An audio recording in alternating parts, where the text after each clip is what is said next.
Bulletin की शुरुआत करते हैं अच्छी खबर से। यूपीएससी सिविल सर्विसेज परीक्षा में लड़कियों ने बाजी मार ली है। सिविल सर्विसेज परीक्षा में पहले 4 पोजीशन पर लड़कियां ही हैं। प्रशासनिक सेवा में टॉप रही हैं इरा सिंघल, जबकि रेणुका राज दूसरे, निधि गुप्ता तीसरे और वंदना राव चौथी पोजीशन पर हैं। देश की इस परीक्षा में 1236 कैंडिडेट कामयाब रहे। हम आपको बता दें कि इस बार 180 कैंडिडेट आईएएस बने हैं, 32 कैंडिडेट आईएफएस, जबकि 150 को आईपीएस।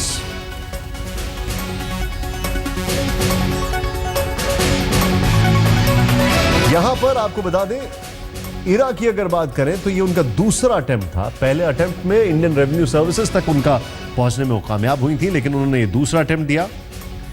और इसके बाद रेणु राज और निधि गुप्ता, इरा और निधि दोनों दिल्ली से हैं, जबकि रेणु राज जो है वो डॉक्टर हैं, वो केरला से हैं।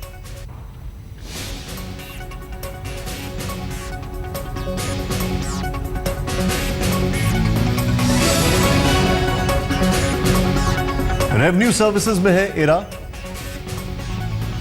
दिल्ली की रहने वाली हैं। इस इरा शारीरिक तौर पर हैंडीकैप है, लेकिन जनरल कैटेगरी में इन्होंने इम्तिहान दिया था और इनका यह कहना है कि आप जो हैंडीकैप लोग हैं, मैं उनकी मदद करना चाहती हूं।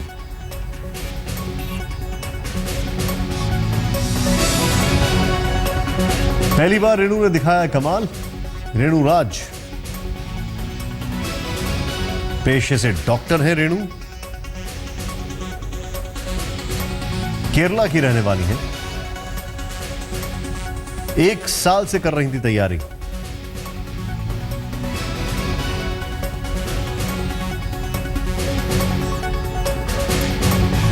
इरा और निधि जो हैं वो दोनों दिल्ली की रहने वाली हैं। निधि की अगर बात की जाए तो निधि अभी असिस्टेंट कमिश्नर ऑफ कस्टम्स और सेंट्रल एक्साइज में है, दिल्ली की रहने वाली है।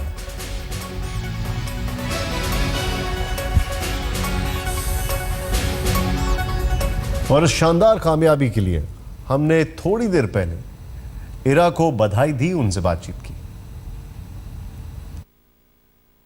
और यूपीएससी टॉपर इरा सिंघल इस वक्त हमारे साथ फोन लाइन पर मौजूद हैं। इरा, पहले तो आपको बहुत बहुत बधाई।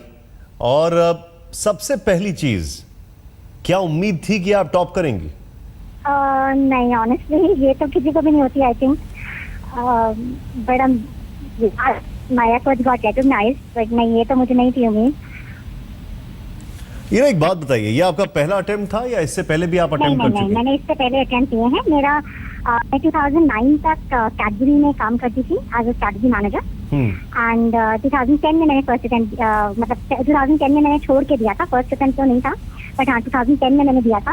एंड उसके बाद that time I got IRS customs and excise, and तब मुझे मेडिकल क्राइटेरिया की वजह से दिया नहीं था। मैं PH तो मुझे जी। इरा, एक और चीज मुझे बताइए, और भी बहुत एस्पायरिंग कैंडिडेट्स हैं, और भी बहुत एस्पायरिंग लोग हैं, कितने घंटे पढ़ाई की आपने, कितने दिनों तक पढ़ाई की? एक्चुअली बिकॉज मेरा एफर्ट ये काफी सालों से है, तो वो क्वांटिफाई करना थोड़ा मुश्किल है कि कितने घंटे और कितने वो किया। बट हाँ, ये इसमें तो इसकी पढ़ाई में ये जरूर है कि आपको रेगुलरली अपने आप को अपडेट करके और कंटिन्यूस देना होता है। आप ये नहीं कर सकते कि आपने 15 दिन पढ़ा या आपने 20 दिन पढ़ा, तो आपको थोड़ा एफर्ट रेगुलर देना होता है। जी, एक चीज मुझे और बताएं आप, अब आपके पास जो ऑप्शन होगा, क्योंकि आप तो टॉपर हैं, तो आपके पास ऑप्शन होगा, कौन सी सर्विसेज में आप जाना प्रेफर करेंगे अब? मैंने IAS की चॉइस की है, तो मैं IAS में जाऊंगी। और इसकी वजह क्या है? मेरा एम अपना जॉब छोड़ के आने का यही था यहाँ पे कि मुझे अपने देश को कुछ वापस देना है। मुझे लगता है कि एज अ नेशन हमारे में बहुत पोटेंशियल है और हम बहुत कर सकते हैं, and I just wanted to be a part of that story. तो मैंने इसीलिए मैंने IAS की चॉइस की, बिकॉज वहाँ पे आप पॉलिसी एंड एक्चुअल इम्प्लीमेंटेशन दोनों में इफेक्ट दे सकते हो, एंड जिन लोगों को जेन्युइनली जरूरत है आप उनकी हेल्प करोगे। क्या आपको लगता है कि आज के जो सिस्टम्स हैं, आज के जिस तरीके से चीज़ें आगे हैं, देश जिस मुकाम पे खड़ा है, उसमें आईएएस और ब्यूरोक्रेट्स का एक बहुत बड़ा रोल है, आपको लगता है? हाँ है, क्योंकि इम्प्लीमेंटेशन फील्ड पे तो यही लोग करते हैं ना। एंड ऑफ द डे ऐसा नहीं है कि हमारी पॉलिसी गलत है या हमारे लॉज में कोई प्रॉब्लम है, मेनली हमारे में थोड़े लैग्स हो जाते हैं, which is where the whole bureaucracy comes in. तो जरूर डेफिनेटली हाथ है। बहुत बहुत शुक्रिया हमसे बातचीत करने के लिए एंड ऑल द बेस्ट।